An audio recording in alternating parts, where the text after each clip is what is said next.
দর্শক সবাইকে স্বাগত বাংলা স্ট্রিমে। সাথে আছে আমি সাফির মাসুদ এবং আজকে রোকেয়া আপা আমাদের সাথে থাকতে পারছেন না। আমরা আজকে কথা বলবো বাংলাদেশের পর্যটন শিল্প নিয়ে।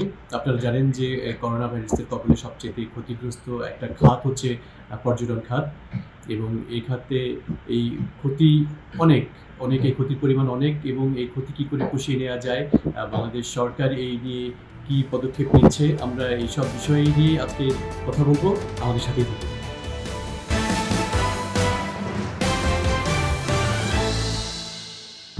বাংলাদেশ পর্যটন শিল্পের ভবিষ্যৎ নিয়ে কথা বলার জন্য দুজন আমাদের সাথে আজ উপস্থিত হয়েছে। আমি শুরুতে পরিচয় করিয়ে দিচ্ছি বেসামরিক বিমান পরিবহন ও পর্যটন মন্ত্রণালয়ের সিনিয়র সচিব জনাব মোহাম্মদ মহিবুল হকের সাথে। জনাব মহিবুল হক, আপনাকে স্বাগত বাংলা স্ট্রিমে। জি, আপনাদেরকে স্বাগত। আমি আরেকজনের সঙ্গে পরিচয় করিয়ে দিতে চাই, উনিও বাংলাদেশে ঢাকা থেকে যুক্ত হয়েছেন, জনাব আবু সুফিয়ান। উনি লেখক এবং সম্পাদক ভ্রমণ ম্যাগাজিন। জনাব সুফিয়ান, আপনাকে স্বাগত বাংলা স্ট্রিমে। জি, আপনারা সবাই জানেন যে করোনা ভাইরাসের অন্যতম ক্ষতিগ্রস্ত একটা খাত পর্যটন খাত, এবং আপনারা দুজনই এই শিল্পের সাথে জড়িত, এই শিল্পের সাথে ওতপ্রোতভাবে জড়িত। এবং এটা জানেন যে 2002 এবং 4 সালের যে সার্স ভাইরাস ছড়িয়ে পড়েছিল, সেই সময় পর্যটন শিল্পে ধস নেমেছিল, কিন্তু এবারে ধসটা আমার মনে হয় তার চেয়ে অনেক বেশি ক্ষতিগ্রস্ত হচ্ছে। এবং ধারণা করা হচ্ছে যে কোভিড-19 এই সংকটকালে পর্যটনের ক্ষতির মাত্রা সার্স ভাইরাসের চাইতে 10 গুণ বেশি হতে পারে। বাংলাদেশে এই শিল্পের ক্ষতি প্রায় 14,000 কোটি টাকার মতো। আমি শুরুতে জানতে চাই সচিব মহোদয় আপনার কাছে যে আপনারা কি পদক্ষেপ নিচ্ছেন এই শিল্পটাকে বাঁচিয়ে রাখার জন্য করোনা পরবর্তী সময়ে। ধন্যবাদ আপনাকে। কোভিড-19 এর ভিকটিম আমরা সবাই, সারা পৃথিবীর মতো বাংলাদেশও বিপর্যস্ত। সবচেয়ে বেশি ক্ষতি হয়েছে যদি একক মন্ত্রণালয় আমি বলি, তাহলে বেসামরিক বিমান পরিবহন এই পর্যটন মন্ত্রণালয়। আমাদের আওতায় রয়েছে বিমান, রয়েছে সিভিল এভিয়েশন, রয়েছে হোটেল, মোটেল, রিসোর্ট, অর্থাৎ টোটাল পর্যটনটাই কিন্তু এই মন্ত্রণালয়ের আওতাভুক্ত। আপনি যথার্থই বলেছেন যে করোনা ভাইরাস বাংলাদেশে আক্রমণ করার পর থেকে এই পর্যন্ত আমাদের 14,000 কোটি টাকার বেশি ক্ষতি হয়েছে। আর আমাদের পর্যটনের ক্ষতিটা এমন, আমরা ইচ্ছা করলে কিন্তু খুব সহজে এই ক্ষতিটা আমরা পুষিয়ে নিতে পারি না। একটা মিল কারখানা যদি বন্ধ হয়, তাহলে তারা হয়তো বাড়তি শ্রমিক নিয়োগ করে দিন রাত পরিশ্রম করে কিন্তু উৎপাদন বাড়াতে পারে, কিন্তু আমার যে হোটেলটা চললো না, যে মোটেলটা চললো না, যে পর্যটক এই দেশে আসলো না, যে বিমানটা আকাশে উড়লো না, এই ক্ষতি পুষিয়ে নেওয়াটা আমাদের টোটালি বলা যায় যে একদম খুব কঠিন অবস্থা, আমাদের এখতিয়ারের বাইরে। কাজে এরকম একটা কঠিন পরিস্থিতিতে কিন্তু বর্তমানে আমরা রয়েছি। তারপরেও আমরা জানি না এই করোনা বা কোভিড-19 কবে আমাদের দেশ থেকে যাবে, কবে পৃথিবীবাসী এর থেকে মুক্ত হবে আমরা জানি না। তো আপাতত আমাদের কাছে মনে হচ্ছে এই করোনাকে সাথে নিয়ে কিন্তু আসলে আমাদেরকে বসবাস করতে হবে। আমরা যাতে স্বাস্থ্যবিধি মেনে আমরা কি করে আমাদের হোটেল, মোটেল, রিসোর্ট, আমাদের যে বিনোদন কেন্দ্র আছে, টুরিস্ট স্পট গুলো আছে, এগুলো আমরা কি করে খুলে দিতে পারি, আমরা সেই লক্ষ্যে আসলে এখন আমরা কাজ করছি। এখানে যে ভ্রমণ ম্যাগাজিনের এখানে সুফিয়ান সাহেব আছেন, সুফিয়ান সাহেব তার প্রতিষ্ঠান থেকে আমাদেরকে যথেষ্ট সাহায্য সহযোগিতা করেছেন।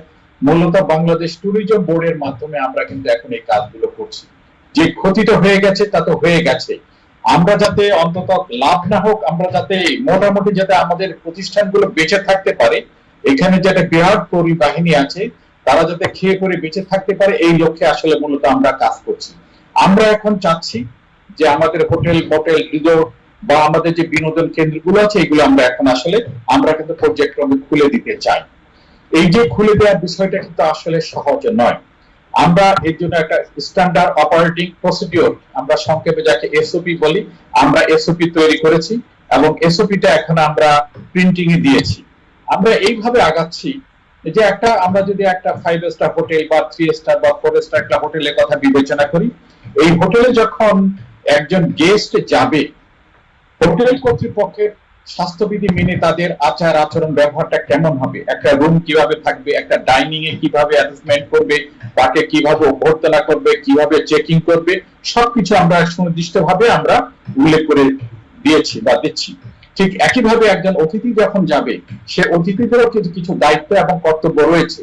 সে এখানে যে আসছে, সে কিভাবে একটা রুম ব্যবহার করবে, কিভাবে ওয়াশরুম ব্যবহার করবে, কিভাবে ডাইনিং স্পেসে সে থাকবে, এইভাবে কিন্তু আসলে আমরা প্রত্যেকের জন্য পৃথক পৃথক আমরা এসওপি তৈরি করে দিচ্ছি। আমরা বিনোদন কেন্দ্রগুলোর জন্য করছি, হোটেল মোটেলের জন্য করছি, রিসোর্ট গুলোর জন্য আমরা করছি, আমরা ট্রান্সপোর্টের জন্য করছি, আমরা জলযানের জন্য করছি, আমাদের এয়ারপোর্টে কিভাবে হবে, একটা আমাদের বাংলাদেশ থেকে যে বাইরে বিমান যাচ্ছে সেগুলো কিভাবে অপারেট করবে, এই বিষয়গুলো আমরা নিয়েই আসলে আমরা একটা সম্মিলিত উদ্যোগ নিয়ে আমরা কাজ করছি।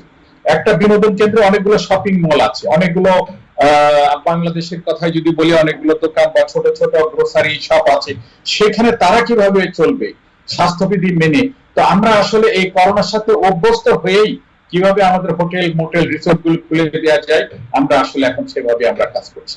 না, আমি জনাব আবু সুফিয়ান আপনার কাছে জানতে চাই যে করোনা পরবর্তী সময়ে এই পর্যটন শিল্পকে রিব্র্যান্ডিং করার জন্য আপনার কি পরামর্শ? আমি সেই ধন্যবাদ আপনাকে। আমি সেটা বলবার জন্য একটু ছোট্ট ব্যাকগ্রাউন্ড বলতে চাই যে পর্যটনকে আমরা সবসময়ই বলি পর্যটন হচ্ছে একটি পেনাল্টি শুটের মতো। এটা যেই কোনো সময় আপনি পাবেন এবং যেই কোনো সময় এটাকে মাথা ঠান্ডা রেখে গোল করতে হবে।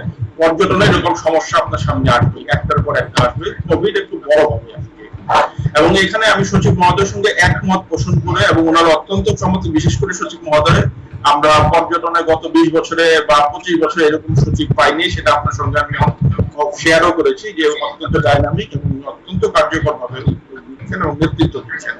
তো আমি পর্যটনের এই জায়গায় বাংলাদেশের পর্যটন বা পর্যটন জায়গাটা আসলে কোথায় যাবে কোভিড পরবর্তী সময়ে, এই জায়গাটা আমি বলতে চাই। আপনি যদি 9 জুন তারিখে জাতিসংঘ মহাসচিবের একটি বক্তব্য দেখেন, সেখানে উনি বলছেন যে কোভিড-19 কে মোকাবেলা করার জন্য পৃথিবীতে সবচেয়ে বড় হাতিয়ার হবে ডোমেস্টিক ট্যুরিজম, এবং বলা হচ্ছে যে পৃথিবীতে 5টি ক্ষেত্র কোভিড-19 এর পরে বড় হবে এবং বহু মাত্রা নিয়ে আবির্ভূত হবে। তার মধ্যে একটি হচ্ছে ই কমার্স, একটি হচ্ছে ফুড ডেলিভারি, একটি হচ্ছে মেডিকেল ইকুইপমেন্ট, একটি হচ্ছে আপনার হাইজিন রিলেটেড ম্যাটেরিয়াল, পঞ্চমটি হচ্ছে ডোমেস্টিক ট্যুরিজম। এখন ডোমেস্টিক ট্যুরিজম যদি হয়, ডোমেস্টিক ট্যুরিজমে আবার সফলভাবে পৃথিবীতে এরকম দেশের সংখ্যা 17 থেকে 19টি, এবং সেই 17 থেকে 19টি দেশের মধ্যে একটি দেশ কিন্তু বাংলাদেশ। এটা আমাদের জন্য অত্যন্ত আশার কথা। এখন কেন এই ডোমেস্টিক ট্যুরিজমকে বলা হচ্ছে যে কোভিড-19 কে মোকাবেলা করার সবচেয়ে বড় হাতিয়ার? এই জন্য বলা হচ্ছে কারণ ট্যুরিজম এমন একটি ক্ষেত্র, যে বলা হয় একক বৃহত্তম বিজনেস সেক্টর বলা হয়। কারণ ট্যুরিজম যদি হয়, তার সঙ্গে 109টি শর্ত পর্যটক যখন কোথাও যান, তিনি প্লেনে বা বাসে ওঠেন, গাড়িতে ওঠেন, হোটেলে থাকেন, চাল ডাল তেল নুন সবই খান, চাদর শ্যাম্পু সাবান টিস্যু টুথপেস্ট সবই ব্যবহার করেন, কেনাকাটা করেন, বহু অ্যাক্টিভিটি করেন। উপরন্তু 11টি সরাসরি চাকরি সৃষ্টি হয়, 33টি পরোক্ষ চাকরি সৃষ্টি হয়। কোভিড এর এত বড় বিপর্যয়ের পরেও যে স্ট্যাটিস্টিক্স পাওয়া যাচ্ছে, সেটা হচ্ছে কোভিড পরবর্তী সময়ে প্রতি 2.5 সেকেন্ডে পর্যটন ক্ষেত্রে ওয়ার্ল্ডে একটি করে চাকরি সৃষ্টি হয়। সুতরাং domestic tourism is very very important, এবং বাংলাদেশের জন্য আমি মনে করি এটা একটা বড় অপরচুনিটি। কেন বড় অপরচুনিটি?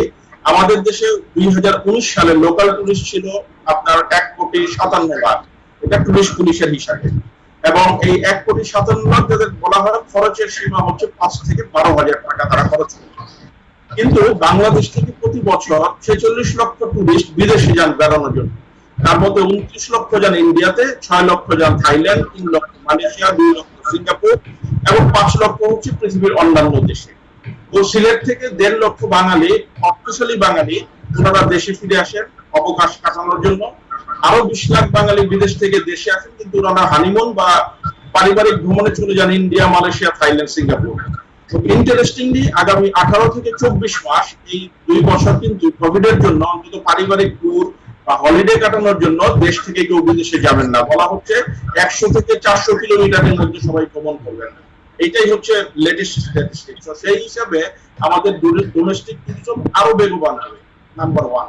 সেকেন্ড হচ্ছে আমাদের দেশে ট্যুরিজমের মতো কি কিছু আছে, এইটা একটা কোয়েশ্চেন অনেকের মধ্যে, আমাদের দেশের মানুষের মধ্যে আছে, এবং আমাদের মিডিয়ার মধ্যে এটা অনেক বড় প্রবলেম আছে। আমাদের মিডিয়া অনেক খবর দেয়, কিন্তু এত ভালো ভালো খবর দেয় না। আমি আপনাকে বিশেষভাবে ধন্যবাদ জানাতে চাই যে ইন্টারন্যাশনাল মিডিয়া হওয়া সত্ত্বেও আপনারা বাংলাদেশ সম্পর্কে যে ধরনের নিউজ ইন্টারন্যাশনাল মিডিয়া গুলোতে প্রেফার করা হয়, তার বাইরে অনুষ্ঠান করতেছেন, সেই জন্য আপনাকে ধন্যবাদ।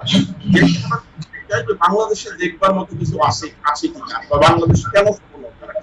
বাংলা ট্যুরিজমের ক্ষেত্রে একটি কথা বলা হয় যে ট্যুরিজমের 70A বা 7 টুরিস্ট অ্যাট্রাকশনস বলে একটি কথা প্রচলিত আছে। 70A মানে হচ্ছে নদী, সমুদ্র, পাহাড়, বন, ইতিহাস, ঐতিহ্য, সংস্কৃতি, আতিথেয়তা, ঋতু বৈচিত্র্য, এই 7টাকে বলা হয় 70A। এই 70 এর মধ্যে কোনো একটি যদি কোনো দেশে থাকে সেই দেশকে বলা হয় ট্যুরিজমের জন্য গুড, দুইটি যদি থাকে তাকে বলা হয় বেটার, আর দুইয়ের অধিক থাকলে তাকে বলা হয় বেস্ট। বাংলাদেশের ক্ষেত্রে এই অবস্থা কিন্তু best plus plus plus plus plus.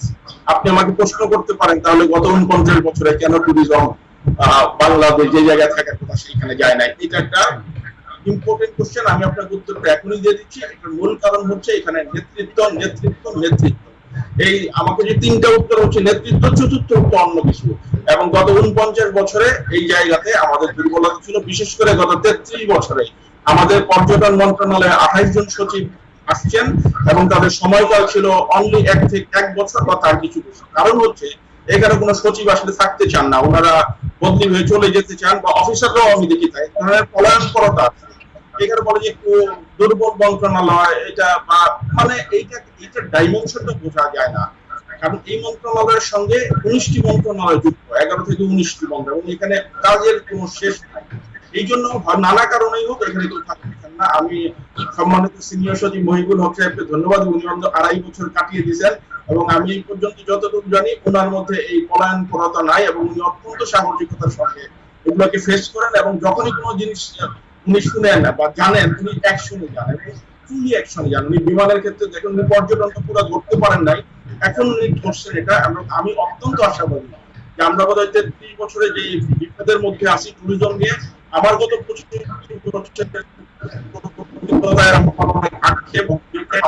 সেটা অনেক দূরীভূত হবে। ওনার এই নেতৃত্ব আমাদের মনে হয় যে পর্যটন খাতে কোভিড পরবর্তী সময়ে ইনশাআল্লাহ আমরা একটু বড় ডাইমেনশনে যাব। কেন যাব তার আরো ব্যাখ্যা আমি আমার দ্বারা অংশ আমি আপনাকে শিখিয়ে দিচ্ছি। জি, অনেক অনেক ধন্যবাদ, অনেক ধন্যবাদ। আমি সচিব মহোদয়ের কাছে আরেকটা বিষয় জানতে চাই যে জাতিসংঘের বিশ্ব পর্যটন সংস্থার তথ্য মতে এই শিল্পের সঙ্গে সম্পৃক্ত 10 থেকে 12 কোটি মানুষের কর্মসংস্থান ঝুঁকির মুখে, এবং সারা বিশ্বে 33 কোটি লোক পর্যটন শিল্পে কাজ করে।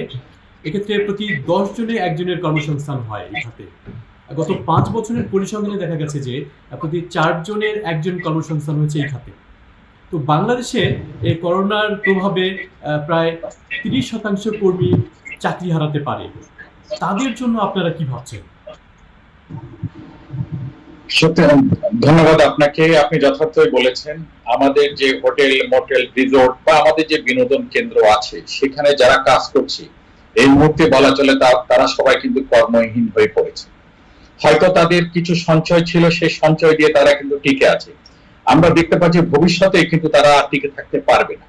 সেই কারণেই আমরা এই যে স্ট্যান্ডার্ড অপারেটিং প্রসিডিউর সিস্টেম তৈরি করে আমরা ধীরে ধীরে আমাদের হোটেল, মোটেল, রিসোর্ট গুলো আসলে আমরা খুলে দিতে চাচ্ছি। ইতিমধ্যে আমরা আমাদের যে 5 স্টার হোটেল গুলো আছে এগুলো কিন্তু আমরা সব খুলে দিয়েছি, অর্থাৎ খুলে দেওয়া আছে মোটামুটি আমাদের এগুলো কিন্তু চলছে। এখানে আমাদের যে সুফিয়ান সাহেব যে যথার্থই বলেছেন, সত্যিকার অর্থে আমাদের বাংলাদেশ পর্যটনের জন্য অপার সম্ভাবনাটা দেশ, কিন্তু আমরা নিজেদের ব্যর্থতাকে আমরা স্বীকার করতে চাই।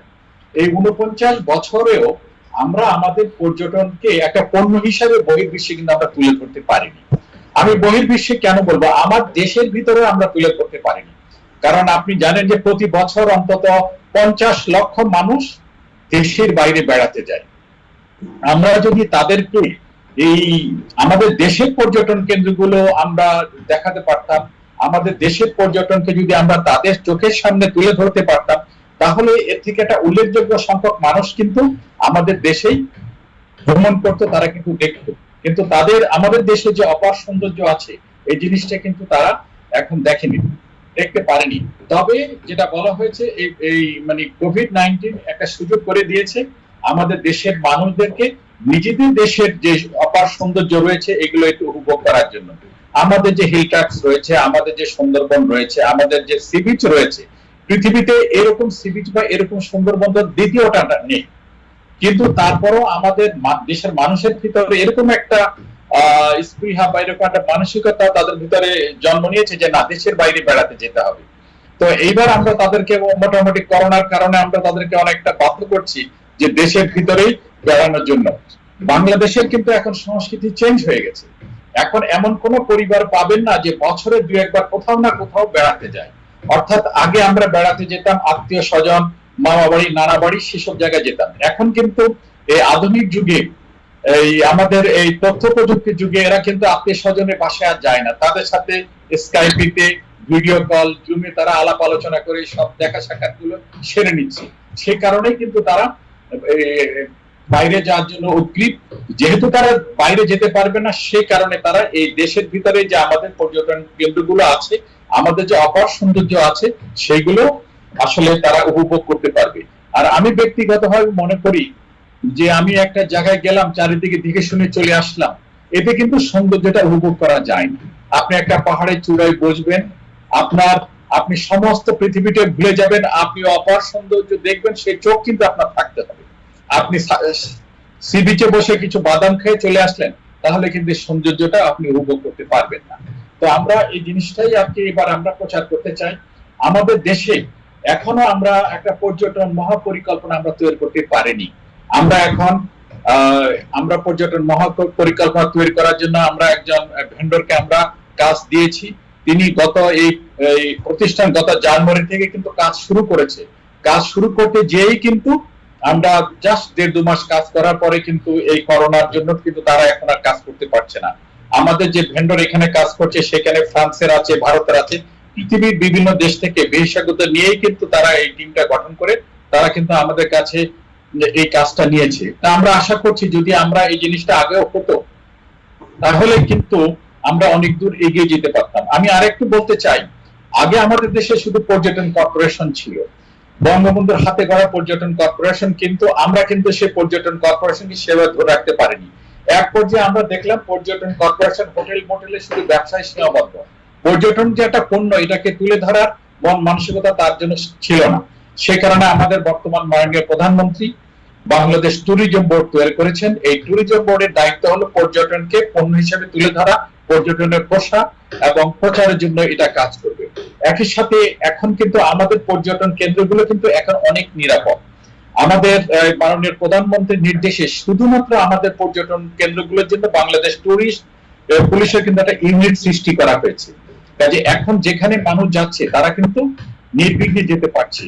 আর পর্যটকদের জন্য দেশে হোক বাইরে থেকে যারা ইনবাউন্ড পর্যটক আসে, তাদের জন্য সবচেয়ে বড় প্রয়োজন হলো তারা কোন দেশে যদি ভ্রমণ করতে যায়, তারা দেখে ওই দেশে পলিটিক্যাল স্টেবিলিটি আছে কিনা, রাজনৈতিক স্থায়িত্ব আছে কিনা। তাহলে যদি দেখা যায় এখানে হরতাল, গোলমাল, মারামারি লেগে থাকে, তাহলে কিন্তু কেউ কিন্তু এখন আসবে না।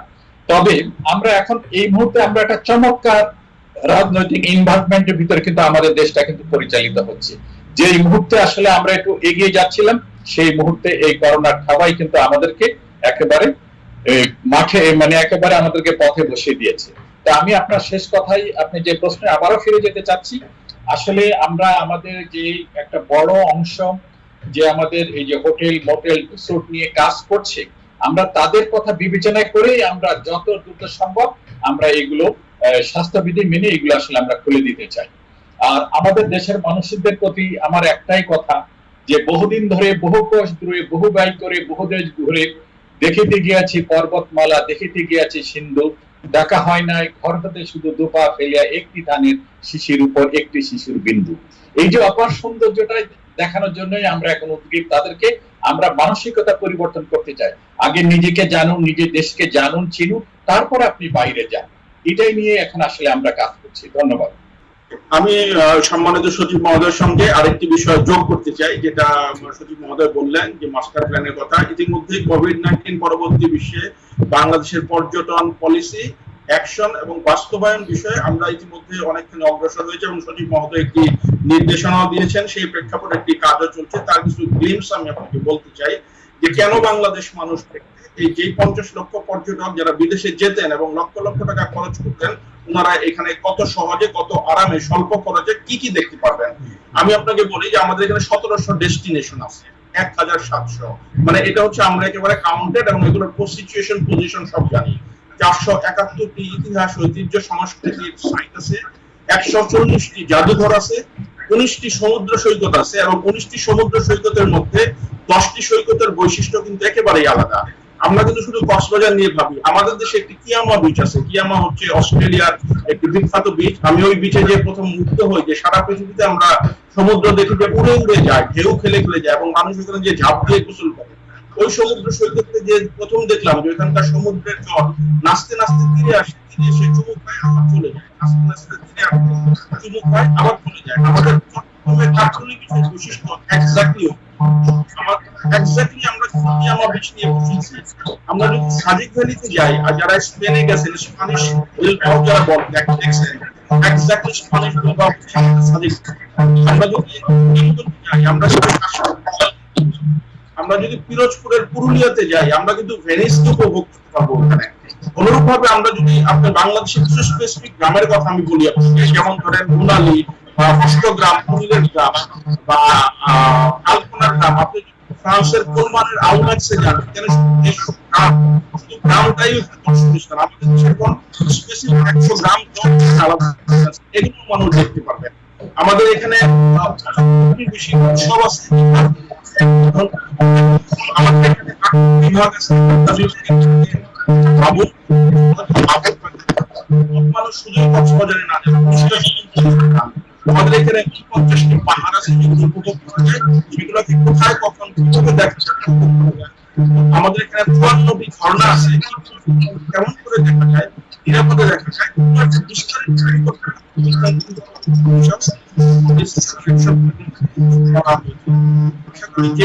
যেই মানুষগুলো বিদেশে যেতেন তারা সাধারণ বাংলাদেশ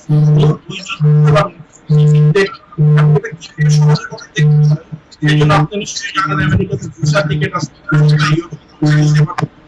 সেই এতটা যেন বাংলাদেশ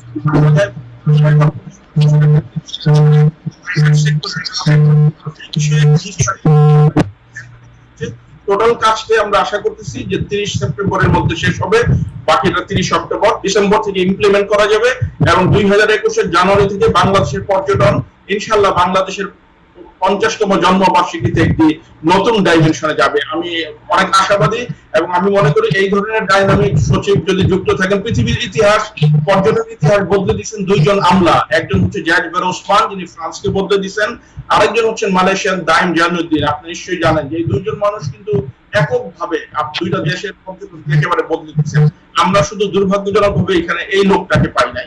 জনাব আবু সুফিয়ান, আপনার কাছে জানতে চাই যে এই যে ভার্চুয়াল ট্যুরিজম, আমরা যখন কোনো ওয়েবসাইট দেখি বা কোনো দেশে যেতে চাই, তখন শুরুতেই একটা ওয়েবসাইট আসে, সেই দেশের ট্যুরিজম ডিপার্টমেন্ট থেকে প্রকাশিত বা গভর্নমেন্ট থেকে পাবলিশ করা একটা ভিডিও চিত্র দেখে থাকি। তো এই ভার্চুয়াল ট্যুরিজমটা আমার মনে হয় এইরকম সময়ে, যখন ক্রাইসিস মুহূর্ত, বিশেষ করে এই করোনা ভাইরাসের সময়ে, এটা অনেক গুরুত্বপূর্ণ। তো এই ভার্চুয়াল ট্যুরিজম বাংলাদেশের ক্ষেত্রে মানে আপনাদের কি কোনো পরিকল্পনা আছে এটাকে উৎসাহিত করা, যাতে সবাই ইজি অ্যাক্সেস পেয়ে যায় বাংলাদেশ দেখার? তাহলে হয়তো অনেক ফিজিক্যালি আসতেও তাদের জন্য সহজ হবে। ধন্যবাদ আপনাকে, আপনি একেবারে ঠিক জায়গায় বলেছেন। এবং আমি এটা শুধু পরিকল্পনা না, আমরা অলরেডি এটাকে বাস্তবায়নের ক্ষেত্রে 50%, মোর দ্যান 50% করে ফেলেছি। আমরা প্রায় 1,500-এরও অধিক ভিডিওগ্রাফি অলরেডি তৈরি করে ফেলছি, এবং আমরা অলরেডি পুরো বাংলাদেশকে বহু মাত্রায়, বহু বিচিত্র ভাবে বাংলাদেশের বিভিন্ন দর্শনীয় স্থান, ইতিহাস, ঐতিহ্য, লাইফ এবং জলকেন্দ্রিক আকর্ষণ, পাহাড়, ঝর্ণা, বিভিন্ন ভাবে বহু মাত্রিকতা নিয়ে প্রায় 1,500 ভিডিও ক্লিপ আমরা একত্রিত অলরেডি করে ফেলছি, এবং প্রতিটা 10 থেকে 15 মিনিটের, এবং তার 50% এর মতো কাজ অলরেডি আমরা করে ফেলেছি। আমরা সচিব মহোদয়ের সঙ্গে গত 30 তারিখে একটি মিটিং করেছি, এবং আশা করি যে 22-27 সেপ্টেম্বরের মধ্যে আমরা 1,500 ভিডিও, এবং এগুলো কিউআর কোড করা থাকবে, মানে দুনিয়ার যে কোনো জায়গা থেকে যে কেউ ফোন দিয়ে স্ক্যান করবে, ভিডিওটা দেখে ফেলবে। এটা আমরা বলছি যে ব্যাংক, বিমা, বিকাশ সব জায়গায় প্রিন্টেড হবে, সব কাগজে থাকবে, সব জায়গায় ছাপা থাকবে, সরকারের সমস্ত নথিতে, যেন যে কেউ চাইলে ক্লিক করে এটা দেখে ফেলতে পারে। আর আমরা 8টা বাবুলে যে 8টা পাবলিকেশন করবো 8টা বিভাগকে নিয়ে, সেইখানে প্রতিটা লেখার পরেই ওইরকম ছোট ছোট কিউআর কোড থাকবে, যেন মানুষ ওই জায়গাটা সম্পর্কে স্ক্যান করে মুহূর্তের মধ্যে ভিডিও দেখে। কারণ সিইং ইজ বিলিভিং। এখন হচ্ছে আপনি দেখবেন, ভালো লাগবে, দেন আপনি যাবেন বা আপনি উপভোগ করবেন। সুতরাং এটা ভেরি ভেরি ইম্পর্টেন্ট। ইভেন আমাদের ভ্রমণ ম্যাগাজিনও আমরা এটা এখন করছি, প্রত্যেক লেখার নিচে আমরা একটা কিউআর কোড দিয়ে দিই, যে কারণ বাংলাদেশে এখন 15 কোটি লোকের হাতে ফোন। সুতরাং পট করে এটা ফোন দিয়ে ইজিলি স্ক্যান করে আপনি দেখে ফেলতে পারেন। এই যে অপরূপ বাংলাদেশের কথা বলি, আপনি যখন দেখবেন তখন আপনার ধারণা চেঞ্জ হয়ে যাবে। আমার কিছু মালয়েশিয়ান বন্ধু আছে যারা ওইখানকার লেখক, সাহিত্যিক, সাংবাদিক, তারা আমাদের এবং আমি তাদেরকে যখন তুলে ধরলাম, তারা বাংলাদেশ সম্পর্কে বিমোহিতই না। গত বছর তাদের নিয়ে আমরা ঢাকাতে বড় প্রোগ্রাম করলাম এবং 2021 সালে আমরা একটি পরিকল্পনা নিয়েছি, ওইখান থেকে আমরা 5000 কোয়ালিটি মালয়েশিয়ান মালে ওরা বাংলাদেশ ঘুরতে আসবে ইনশাআল্লাহ। এবং ওদের পুলিশ আমাদের পুলিশ নিয়ে আমরা এবং আমাদের সরকারের পর্যটন মন্ত্রণালয় নিয়ে আমরা একটি প্রোগ্রাম অর্গানাইজ করতেছি। সুতরাং virtual tourism is very important এবং এটা নিয়ে আমরা 50% এর মতো কাজ আলহামদুলিল্লাহ করে ফেলছি অলরেডি। যে মানে বাংলাদেশ, সুতরাং এইটা একটি নেগেটিভ ধারণা আছে বাংলাদেশ সম্পর্কে, যে এগুলো কিছুই নাই, সত্যিকার অর্থে আমরা তুলে ধরতে পারিনি। সজীব মহোদয় যেটা বললেন, এটাই হচ্ছে আসলে আমাদের বড় ব্যর্থতা। এত 70 নিয়ে বসে আছি কিন্তু আমরা তুলে ধরতে পারি না। এইবার আশা করি করোনা সেই সুযোগকে তৈরি করে দিছে। হোপফুলি আপনারা একটা নতুন বাংলাদেশ দেখতে পারবেন ইনশাআল্লাহ। 22 সেপ্টেম্বর আমরা এই কাজটি শেষ করব। আমরাও সেটাই আশা করছি। এবং আমি আমাদের অনুষ্ঠানের সময় প্রায় শেষের পথে, খুব বেশি সময় নেই। আমি জানতে চাই, যারা মহিবুল হক, আপনার কাছে জানতে চাই যে এই 2021 সালকে বাংলাদেশ সরকারের ট্যুরিজম ইয়ার হিসেবে ঘোষণা করার একটা কথা ছিল বা পরিকল্পনা ছিল। এই করোনা ভাইরাস আসার ফলে আপনাদের সেই পরিকল্পনা কি আগের জায়গাতেই আছে? আপনারা কি ভাবছেন? না, আমরা এটা নিয়ে আসলে চিন্তা ভাবনা করছি, কারণ আমরা জানেন যে আগামী 21 সালে আমরা আমাদের স্বাধীনতার 50 বছর আমরা উদযাপন করব। আমরা এটা নিয়ে আলোচনা করেছিলাম, আমরা এটা নিয়ে অনেক দূর এগিয়েছি। এই করোনা ভাইরাসের কারণে কিছুটা স্থগিত হয়ে গেছে, কিন্তু আসলে আমরা 2021 সালকে টার্গেট করে আমাদের স্বাধীনতার 50 বছর পূর্তিকে আমরা টার্গেট করেই আমরা আসলে নতুন ভাবে পরিকল্পনা আমরা নেব, যাতে এই বাংলাদেশে যেটা বলা হচ্ছে অপার সম্ভাবনা পর্যটনকে, এটাকে আমরা বহির্বিশ্বে আমরা আসলে পণ্য হিসেবে তুলে ধরতে চাই।